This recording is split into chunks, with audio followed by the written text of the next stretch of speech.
ನಮಸ್ಕಾರ, ನೀವು ನೋಡ್ತಾ ಇದ್ದೀರಾ ನ್ಯೂಸ್ ಫಸ್ಟ್ ಲೈವ್. ನಾನು ಮಧುಸೂದನ್. ಮೊದಲಿಗೆ ಹೆಡ್ಲೈನ್ಸ್.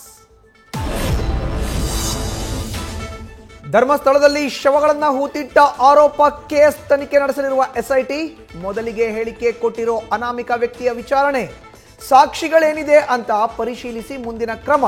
ತನಿಖಾ ತಂಡದಲ್ಲಿ ದಕ್ಷಿಣ ಕನ್ನಡ ಜಿಲ್ಲಾ ಪೊಲೀಸರ ಜೊತೆ ಬೆಂಗಳೂರು ಕೆಲ ಸಿಬ್ಬಂದಿ ನೇಮಕಕ್ಕೂ ಸಿದ್ಧತೆ.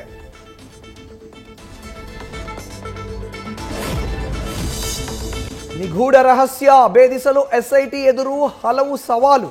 ಮಿಸ್ಸಿಂಗ್ ಲಿಂಕ್ನಲ್ಲಿ ಪತ್ತೆ ಹಚ್ಚೋದು ದೊಡ್ಡ ಚಾಲೆಂಜ್. 20 ವರ್ಷಗಳ ಹಿಂದಿನ ಜಾಗ ಅದೇ ರೀತಿ ಉಳಿದಿದೆಯಾ? ಸಾಕ್ಷಿಗಳು ಸಿಕ್ಕರು ಡಿಎನ್ಎ ಮೂಲಕ ಮ್ಯಾಚ್ ಮಾಡೋದು ಮತ್ತೊಂದು ಸವಾಲು.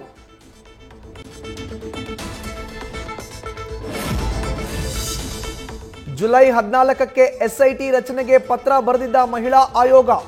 ಆರೋಪ ನಿಜವಾಗಿದ್ದಲ್ಲಿ ತಪ್ಪಿತಸ್ಥರಿಗೆ ಕಠಿಣ ಶಿಕ್ಷೆ ಆಗಬೇಕು.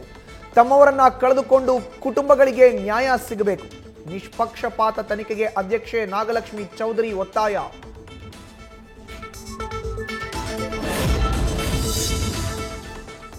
ಭಾರತೀನಗರ ರೌಡಿ ಶೀಟರ್ ಬಿಕ್ಲು ಶಿವ ಕೊಲೆ ಕೇಸ್ ಆರೋಪಿಗಳ ಮೇಲೆ ಪೊಲೀಸರು ಕೋಕಾ ಕಾಯ್ದೆ ಹಾಕೋ ಸಾಧ್ಯತೆ. ಮಾಜಿ ಸಚಿವ ಬೈರ್ತಿ ಬಸವರಾಜ್ ಅರೆಸ್ಟ್ ಆದ್ರೆ ಅವರಿಗೂ ಜಾಮೀನು ಸಿಗೋದು ಕಷ್ಟ.